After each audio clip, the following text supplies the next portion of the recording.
Bonjour à tous, donc aujourd'hui une vidéo sur le setting, et en particulier le setting LinkedIn. Donc l'idée, ça va être de réfléchir à comment entamer une conversation avec un prospect qui ne vous connaît pas forcément, et comment l'entamer de la façon la plus naturelle possible, et ensuite comment dans le déroulé de cette conversation amener jusqu'au but du setting, donc la prise de rendez-vous.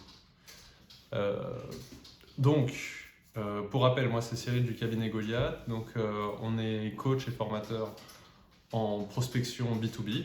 Et aujourd'hui, on voit le cas particulier du setting LinkedIn. Donc, tout d'abord, juste quelques règles de base sur le setting. Pour 2025, en tout cas, en fait, ce qui s'est passé, c'est qu'avec la démocratisation des outils d'intelligence artificielle, tout le monde a commencé à envoyer des messages personnalisés sur tous les réseaux, et en particulier sur LinkedIn, et donc ça déclenche en gros cette idée de spammer, et c'est désagréable à la fois pour les personnes qui reçoivent ces messages et pour les personnes qui les envoient, parce qu'il y a très peu de taux de réponse. Donc l'idée, c'est vraiment de changer de paradigme et de passer quelque chose de massif comme envoi à quelque chose de beaucoup plus qualitatif, et donc finalement de passer à un setting presque 100% manuel.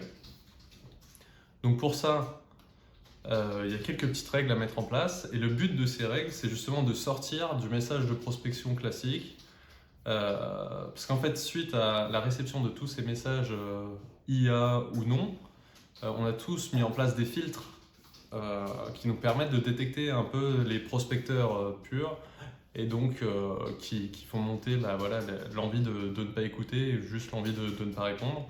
Et donc toute la philosophie de l'approche que je vais vous présenter, c'est une approche conversationnelle et contextuelle, et pas une approche commerciale. Donc voilà. Donc pour sortir du message de prospection classique, bonjour X, j'ai vu votre profil sur LinkedIn, j'ai vu que vous étiez ça dans cette entreprise, nous on fait ça, est-ce que ça vous dit de prendre un rendez-vous? Ben, on va changer les règles, et on va mettre en place des règles de mise en forme différentes. Donc tout d'abord, sur la globalité, on va avoir un formalisme des messages de type beaucoup plus SMS. Donc l'idée, c'est d'envoyer des petits messages, une petite série de messages, pas un gros pavé très structuré, pas de majuscules ou le moins possible.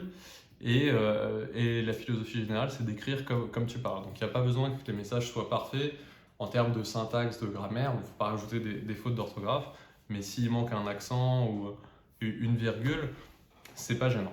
Donc voilà, en fait, l'idée, c'est vraiment de donner l'impression d'une suite de petits SMS ou de petits messages qu'on pourrait recevoir sur WhatsApp, finalement. Donc voilà pour l'idée générale. Alors ce que ça donne, donc là, l'idée, c'est que pour votre propre activité, au fur et à mesure, vous construisiez votre propre séquence, mais dans ces séquences, il y a finalement une façon de faire pour amener la discussion autour des sujets, des problématiques de votre prospect et de vos sujets à vous, pour in fine pitcher et à la fin avoir un rendez-vous. Donc, tout d'abord, l'icebreaker, donc le début de la conversation. On est sur des choses très classiques, hello X, bonjour X. On va avoir plusieurs cas de figure selon la façon dont vous abordez le prospect. Si c'est quelqu'un qui vous a ajouté, que vous avez ajouté, qui a réagi à un de vos posts, un commentaire, un like. Mais voilà, l'idée, c'est toujours d'essayer de rebondir un petit peu sur quelque chose que vous avez en commun. Ensuite, d'enchaîner, ça c'est pas mal, vous pouvez varier, mais je suis allé faire un tour sur le site de X ou Y sur l'activité, où j'ai vu sur ton profil que... Voilà. Et ensuite, il y a une étape qui est très importante, c'est l'étape du cadrage dans ces premiers messages. Le cadrage, ça va justement vous faire sortir de cette case de prospecteur pour vous faire passer dans la case de quelqu'un qui s'intéresse vraiment à l'activité de la personne. Pour vous donner un exemple plus concret, si vous faites cette séquence, bonjour Damien, je lui ai faire un tour sur le site de votre entreprise, vous accompagnez que les boîtes B2C ou vous faites aussi du B2B, en fait on ne comprend pas pourquoi cette question à ce moment-là, c'est un petit peu bizarre. On dirait que c'est quelqu'un qui s'intéresse à nous, mais tout de suite on se met un peu sur le retrait. Alors que si on ajoute cette étape de cadrage, où on va dire hello Damien, je suis allé sur le tour de X, Juste pour bien comprendre, est-ce que vous accompagnez que les boîtes B2C ou vous faites aussi du B2B? Voilà, c'est beaucoup plus naturel et ça traduit un vrai intérêt de compréhension des problématiques et du contexte de l'entreprise avec laquelle on discute. Donc vous pouvez varier, hein, juste pour bien comprendre, juste par curiosité, simplement pour que je situe, simplement pour que je comprenne bien. Voilà, ces 4 variantes de ce cadrage. Ensuite, au fur et à mesure voilà, des retours que vous aurez sur votre setting, vous pourrez affiner et changer, mais ça vous donne des idées sur cette étape. Donc l'idée, juste par suite au cadrage, c'est d'enchaîner sur une conversation naturelle, et c'est là où est vraiment tout le travail de setting, en tout cas les premiers messages, c'est de trouver les bonnes questions de préqualification, ce que j'appelle aussi les questions de disqualification, qui permettent finalement de voir si la personne à qui vous parlez peut être intéressée par votre service et correspond en tout cas à votre profil de client idéal. Donc à vous d'aller chercher les bonnes informations sur le site web, sur la page du profil du client, qui vont connecter et qui vont faire avancer vous dans votre phase de préqualification et qui lui va lui donner de l'intérêt à discuter avec vous. Donc vous pouvez enchaîner les questions pour faire avancer la conversation.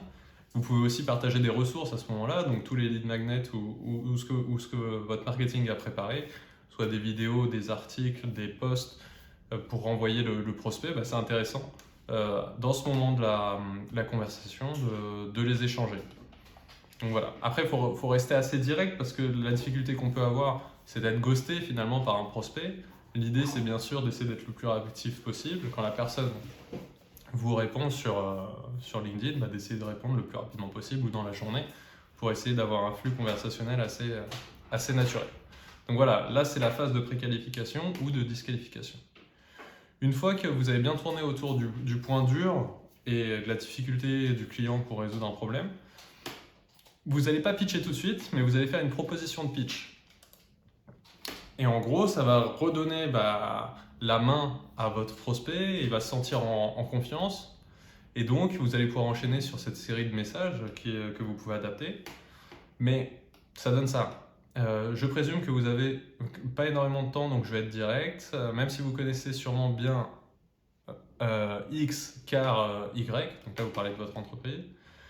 Je sais que ça peut être flou sur ce qu'on fait concrètement. Est-ce que je peux t'expliquer rapidement? Donc voilà, en gros, vous demandez la permission de pitcher et comme ça, la personne qui reçoit ce message n'est pas agressée et de toutes les façons, à tout moment, elle peut sortir de l'échange. Bon, de toutes les façons, les questions sont posées de façon à ce que ça soit assez naturel, mais ça donne vraiment une impression, ou en tout cas le contrôle de l'échange à la personne à qui vous parlez. Une fois que la personne vous a répondu oui bien sûr, oui allez-y, blablabla, vous allez pitcher. Donc là c'est quelque chose d'assez simple, donc on garde toujours cette idée, donc pas de majuscules, des petits messages qui se suivent, et puis une touche d'humour ça peut aider. Là dans ce format de pitch, on peut faire, pour faire simple, on propose X, Y, Z, on a travaillé avec X, Y, Z. Est-ce que mon explication te semble claire ou est-ce que c'était catastrophique et tu n'as rien compris? Donc voilà, donc là dans cette série de 4 messages que vous allez peaufiner, c'est finalement des messages que vous enverrez assez régulièrement. Et bien vous arrivez à pitcher de façon assez légère, la personne qui est en face de vous comprend très rapidement votre proposition de valeur, à vous d'être le plus succinct et le plus efficace possible. Et derrière, selon la réponse, si la personne a bien capté qu'il y avait un intérêt à continuer à échanger, vous allez passer sur la phase de prise de rendez-vous. Et donc là, 2 variantes. Ça peut être j'ai plein d'idées sur ce qu'on pourrait faire pour X, j'ai plein d'idées qui pourraient potentiellement t'aider. Ça te dirait qu'on se prenne 15 minutes pour en discuter, ça te dirait qu'on se prenne un café virtuel pour échanger la semaine prochaine. Voilà, et donc là, pareil, oui, non, s'il est OK, vous lui demandez un rendez-vous, potentiellement vous pouvez lui transférer votre lien Calendly, et là-dessus, vous chopez votre rendez-vous. Donc voilà un petit peu l'approche complète sur le setting LinkedIn. Donc comme vous voyez, c'est quelque chose de peu et pas automatisable. L'idée, c'est toujours d'aller chercher une réponse suite à notre icebreaker et à notre question très personnalisée qui n'a pas à être générée par IA, mais qui doit être faite manuellement.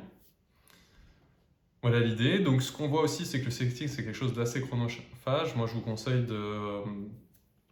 d'y associer au moins une heure par jour. Ça va être l'heure dans laquelle vous allez commencer de nouvelles conversations et aussi répondre voilà, aux messages de la veille.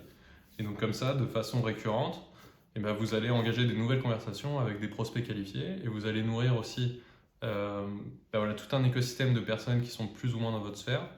Et comme ça, peu à peu, vous allez avoir des rendez-vous réguliers. Voilà pour aujourd'hui. Merci, on se revoit bientôt.